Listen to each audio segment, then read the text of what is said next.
Palace, Malice, Princess of Silmar all breezed this morning. How did those workouts go? I thought we had a very good morning. Everything went just as we had hoped. All three horses seemed to be maintaining form and coming up to their races in great shape. So it seems like every big stakes race recently you have a number of horses in the field, but in terms of the Travers, do you recall in recent memory having two horses running this well and training this well? No, so we've certainly never come into the Travers with two horses, as strong a credentials and doing as well as these two horses are. So we're just crossing our fingers for 13 more days and hope everything continues to go as well as it is, but very, very pleased with both horses. How do you make sure that happens? I mean, obviously there's about 2 weeks left and you've got probably another workout before. What's the strategy to make sure that? We'll just try to continue on the same routine that they've been on.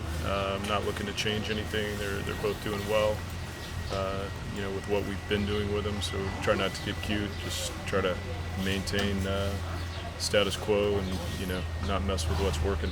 Both were pretty impressive weeks ago. Is there any way you could?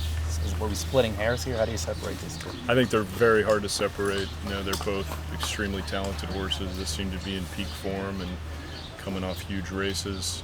Your concern is that they can repeat a race like that back in 27 and 28 days. But based on what we're seeing in their training and the breezes we saw this morning, they certainly seem to be maintaining their form.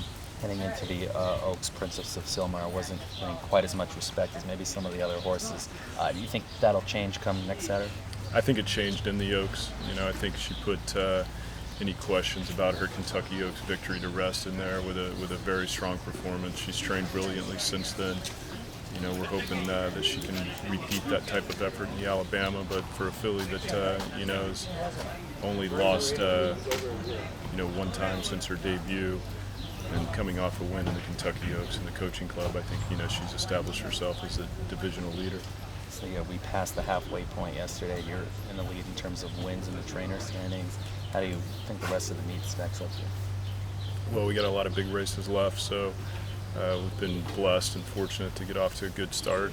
And we've not only won quite a few races, but we've won some important races, and we've got some important ones to come up. So it's only halfway through, but we got a lot of stuff to look forward to. Does it seem like it just sort of whizzes by, the fact that we're already talking about the midway point here?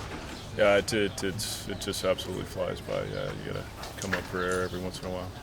We're fortunate to have two really good horses. You hate to run two horses like this and against each other, but it's the right thing for each horse and each owner, and so that's what we're going to do. But I think both horses are certainly in positions where a win here would sort of solidify their status at the top of the division, and I think that's what better place to decide it than on the racetrack in the Travers.